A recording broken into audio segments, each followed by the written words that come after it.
नमस्कार दोस्तों, मैं हूं आपके साथ अर्श इकबाल और आप देख रहे हैं गो हैश दिल्ली। हम दिल्ली से सीधी रिपोर्ट लेकर आ रहे हैं जहां पूरे हिंदुस्तान में बवाल मचा हुआ है फार्मर्स बिल को लेकर।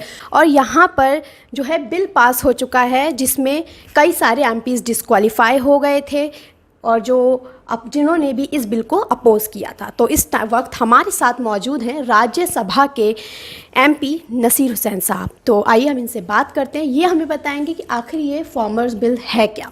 देखिए, सरकार ने 3 फार्म बिल्स के नाम पे बिल्स लाई हुई थी। ऑर्डिनेंसेस इन्होंने कर दिया है। उन ऑर्डिनेंसेस को यहाँ पे पास करवाना था, बिना उसके ऑर्डिनेंसेस आगे जा नहीं सकते थे।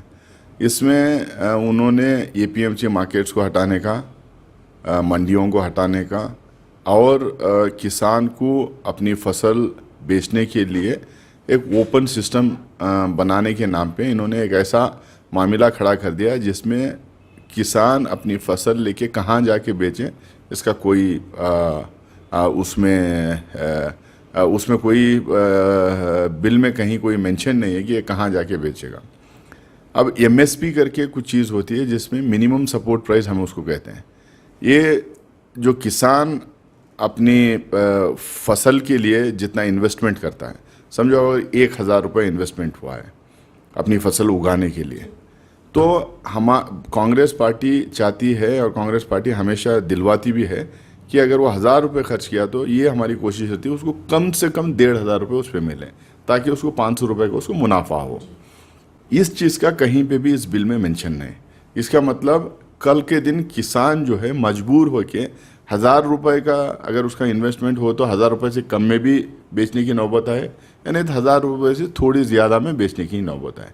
इसमें कोई प्रोटेक्शन किसान की फसल के लिए और कोई गारंटी किसान की फसल के लिए नहीं है और कोई क्लैरिटी नहीं है कि कहाँ जाके बेचेगा।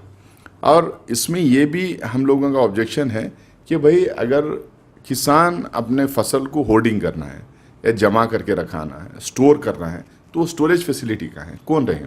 अब स्टोरेज करने के लिए उसको पैसा देना पड़ेगा।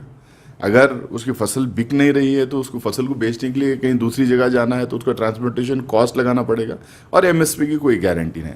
इन सब चीज़ों को लेकर हम लोगों ने सवाल उठाए, लेकिन क्योंकि ये सरकार पूंजीपतियों की सरकार है, पूंजीपतियों को मदद करना चाहती है, पूंजीपतियों के इशारे पे चलती है सरकार, ये पूरी तरह से इस बिल को बुलडोज करके ज़बरदस्ती पास करवाने का काम इन्होंने किया है। और इसी के चलते इतना सभी हंगामा सदन के अंदर खड़ा हुआ है और सदन के बाहर भी खड़ा हुआ है। आप हिंदुस्तान भर में आप देख सकते हैं कि कोने कोने में फार्मर्स, किसान जो है सड़कों पे उतरे हैं, इस बिल के खिलाफ एहतजाज कर रहे हैं। तो सर, आपको क्या लगता है कि जो मोदी जी हैं जो ये बिल लेकर आए हैं वो अपने जो है उनके कॉर्पोरेट सेक्टर है उनको फ़ायदा पहुंचाने के लिए लेकर आए हैं, या फिर इस बिल से किसानों को फ़ायदा होगा, या फिर किसानों की हालत जैसी पहले थी बुरी हालत वैसी ही उनकी हालत रह जाएगी? देखिए, पिछले 70 साल में कई बिल्स, कई पॉलिसीज़, कई डिसीजंस ऐसे अलग अलग सरकारें ली हैं और ख़ासकर कांग्रेस सरकार इसमें ज़्यादा पहल करके ली है, जिसमें किसान को प्रोटेक्शन दिया गया है, उसकी फसल को प्रोटेक्शन दिया गया है। अब उसकी जब बुरे दिन आए, उसकी जब ज़रूरत उसको पड़ती है तो उसको हर तरीके की प्रोटेक्शन मिलना चाहिए, क्योंकि वो हमारे अन्नदाता है। हमारे पास कॉन्ट्रैक्ट फार्मिंग इंडिया में कम है, ज़मींदारी सिस्टम हम लोगों ने अबॉलिश कर रखा है। हमारा जो फार्मर है, किसान जो है, उसको हम मार्जिनल फार्मर कहते हैं, छोटा फार्मर है। 86% से ज़्यादा जो किसान हैं उनके पास 5 एकड़ से कम ज़मीन है, यानी कि 2 एकड़, 3 एकड़, किसी के पास आधा एकड़ ज़मीन भी है। तो ये जो किसान है इसको प्रोटेक्शंस अलग अलग पॉलिसी, अलग अलग डिसीजन द्वारा दिया गया था। ये बिल वो सारे प्रोटेक्शंस निकाल ले रही है, छीन ले रही है। कोई क्लैरिटी इसमें नहीं है और किसी भी तरह का किसान को राहत दिलाने का काम इसमें नहीं है। पूंजीपतियों को और कॉर्पोरेट सेक्टर को मदद करने का सारा सिचुएशन इसमें ऐसा क्रिएट किया जा रहा जिसमें जो है किसान मजबूर होकर अपनी फसल पूंजीपतियों के पास ले जाके कम दाम में उसको बेचने की नौबत आएगी। तो सर, ये जो बिल पास हुआ तो इसमें कोई वहाँ पर किसी से भी जवाबदेही नहीं हुई, वहाँ पर सिर्फ 13 लोग मौजूद थे और ये बिल पास होता चला गया, तो आप इस पर क्या कहेंगे? देखिए, ये बिल पे बहुत सारे सहयोगी दलों को भी आपत्ति थी, उनके सरकार के अंदर से विरोध था। सरकार के अंदर की एक मंत्री श्रीमती हरसिमरत कौर रिज़ाइन कर चुकी थी। अब और भी 3 पार्टियां, अकाली दल के अलावा और भी 3 पार्टियां विरोध कर रहे थे। सारे टीवी चैनल्स में उन्होंने जाके विरोध में बात भी रखा है। तो इनको लगा कि ये बिल पास नहीं होगी, तो किसी ना किसी तरीके से वो हंगामा क्रिएट करके खड़ा करके उसके कन्फ्यूजन में बिल पास करना चाह रहे थे। वो बिल उन्होंने इसी तरह से पास की जिसको लेके हम लोगों ने खूब हंगामा किया।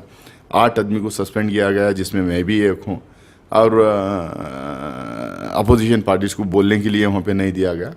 अब जैसा ही हम लोग आके बाहर धरना पे बैठे, सारे अपोजिशन पार्टीज यानी कि 16 अपोजिशन पार्टीज खड़े होके बोले कि उनकी गलती नहीं है, हमारे कोलीग्स हैं वो किसानों के पक्ष में खड़े हुए थे, किसानों के लिए बात कर रहे थे। आप लोगों का तरीका जो था वो अनडेमोक्रेटिक था, प्रोसीजर्स के हिसाब से नहीं था, पार्लियामेंट्री डेमोक्रेसी के कन्वेंशंस के हिसाब से नहीं था।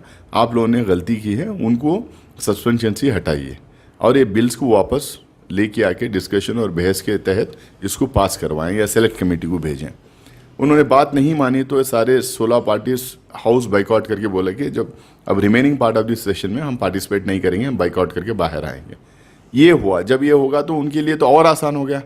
अब वो चाह ही ये रहे थे कि कोई अपोजिशन ही ना रहे, जो मोदी जी चाहते हैं, समझते हैं, करना चाहते हैं वही हो। और ये मामला तो उनके पार्टी में भी है, ना पार्टी के एमपीज को बात सुनते हो, ना उनके मंत्रिमंडल के सदस्यों की बात सुनते, ना किसी और की बात सुनते। वो बस अपने मन में जो आया, उनके कॉर्पोरेट सेक्टर के साथ डीलिंग जो हो जाती है उस हिसाब से वो अपने तरीके से बिल्स ला के पास करवाना चाहते हैं। अब वो अपोजिशन तो कोई था ही नहीं और इनके पार्टी के भी लोग बैठे नहीं थे, कुछ 10, 12, 15 लोग बैठे थे। उसमें जो है कुछ और बिल्स भी उन्होंने आज सुना है कि पास करवा लिया है। ये कंडेमनेबल है। इसकी हम लोगों ने कितनी भी आलोचना कर सकते हैं, करना चाहिए। और हम लोगों को लोगों के बीच में ले जाके ये जिस तरह से डेमोक्रेटिक सेटअप के अंदर अनडेमोक्रेटिक हरकतें जो कर रहे हैं, ये लोगों के बीच में ले जाके इनको एक्सपोज करने का काम हम लोग को करना चाहिए। जब भी लोगों को भी समझ में आएगा कि इनको बार बार एक तरफा वोट देके जो जनता भी इनको जिताई है उसका कैसा ये लोग फ़ायदा उठा रहे हैं। तो सर उस वक्त राज्यसभा में 13 लोग मौजूद थे जब ये बिल पास हुआ, तो क्या ये वीक अपोजिशन की वजह से हो रहा है? क्योंकि अपोजिशन वीक है उसकी वजह से ये लोग इस चीज़ का फ़ायदा उठाकर ये सब कर रहे हैं। देखिए, अपोजिशन वीक नहीं है। अपोजिशन ने बाइकआउट किया था। जब जाहिर सी बात है, जब बाइकआउट करते हैं 100 से ज़्यादा जो अपोजिशन के मेंबर्स हैं राज्यसभा में जो बाइकआउट करते हैं, तो बाइकआउट करने के बाद तो सदन तो खाली ही रहेगा। उनके भी लोग नहीं बैठे थे, इसमें वो लोग बिल्स पास करवा लिए। अपोजिशन पूरी तरह से जिंदा है, पूरी तरह से एक्टिव है, पूरी तरह से अपनी बात रख रही है, पूरी तरह से हंगामा कर रही है और पूरी तरह से सड़कों पे उतर रही है। कभी कभी ऐसे मौके पार्लियामेंट्री डेमोक्रेसी में हो जाते हैं कि सरकार में जो पार्टी है उसको एक तरफा वोट मिलने की वजह से इस तरह से पार्टियां एरोगेंट हो जाती हैं और लीडरशिप भी जो है तानाशाही का रूप में आके तानाशाही की सरकार चलाने की कोशिश करते हैं। तो सर आप हैं, राहुल गांधी सर हैं, तो आप लोग इस मुद्दे को लेकर आप लोग क्या स्टैंड ले रहे हैं किसानों के लिए? ये हमारा स्टैंड साफ है कि तीनों फार्म बिल्स वापस लाना चाहिए, उसके ऊपर बहस होना चाहिए, सेलेक्ट कमेटी को जाना चाहिए। उन तमाम चीज़ें जो किसान को प्रोटेक्ट कर सकते हैं, किसान की हिफाजत कर सकते हैं, किसान की फसल की हिफाजत कर सकते हैं, किसान को फ़ायदा पहुंचा सकते हैं, मुनाफा दिला सकते हैं, वो तमाम चीज़ें को, तमाम सेफगार्ड्स को इसके अंदर इनकॉर्पोरेट करना चाहिए बिल में और उनको राहत दिलाना चाहिए।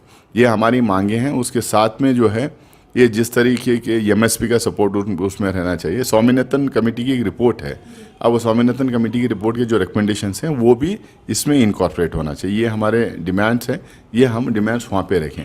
लेकिन हम अब जाएंगे सड़कों पे, हम किसान सम्मेलन करेंगे, हम धरना प्रदर्शन करेंगे, हम किसान के बीच में जाके बात रखेंगे, किसान को हम मोबिलाइज करेंगे, किसान को ऑर्गेनाइज करेंगे और इस तानाशाही सरकार के खिलाफ किसान को हम लांबित करके खड़ा करेंगे। तो सर राज्यसभा में जो आपने आवाज़ उठाई थी एनटीसीए के खिलाफ, जब वहाँ पे अमित शाह भी मौजूद थे, तो क्या आप अब इस बार ये बात जो किसानों पर आई है और इस बार जो गरीब किसान हैं, तो आपका फाइनल स्टैंड उनके लिए क्या होगा? देखिए, मेरा मानना ये है कि जब भी इस तरीके के मुद्दे सामने आते हैं, जब भी इस तरीके की पॉलिसी सरकार लेके आती है, उसके खिलाफ खड़े होना, उसको अपोज करना हमारा राइट है, सदन के अंदर और सदन के बाहर। अल्टीमेटली जब जनता जो चाहती है वो तो होगा ही किसी भी डेमोक्रेसी के अंदर, चाहे वो किसान का मुद्दा हो, युवाओं का हो, छात्रों का हो, दलितों का हो, अक़लियतों का हो, पिछले वर्गों का हो, मजदूरों का हो। इन लोगों के लिए हम लोग को आवाज़ बन के संसद के अंदर काम करना चाहिए। अब डेमोक्रेसी में यही रिप्रेजेंटेटिव का काम होता है कि हम आवाज़ उठाएं, हम सवाल खड़ा करें, हम पॉलिसीज़ की आलोचना करें, हम क्रिटिकल एनालिसिस करें। अब ये सब चीज़ें अगर संसद में नहीं होंगे तो कहाँ होंगे? फिर तो संसद की ज़रूरत नहीं है। हम उनकी जब आवाज़ बन के जाते हैं तो उनकी आवाज़ हम लोग आवाज़ बन के वहाँ पे रहना पड़ेगा। वही काम हम लोग करने की कोशिश कर रहे हैं और आने वाले दिनों में इस तरह के मुद्दों पे इसी तरह से पूरे जोश से, पूरी हिम्मत से, पूरी ताकत से हम उनकी आवाज़ बन के सवाल खड़े करते रहेंगे, आवाज़ उठाते रहेंगे। तो आपने देखा किस तरह से नसीर सर ने बताया कि फार्म बिल आखिर है क्या और इससे किसानों को कितना फ़ायदा होगा और आखिर ये विरोध क्यों हो रहा है। बहुत बहुत शुक्रिया। उम्मीद करते हैं आपको हमारी ये वीडियो पसंद आएगी और गो हैश को लाइक करें, सब्सक्राइब करें। Thank you.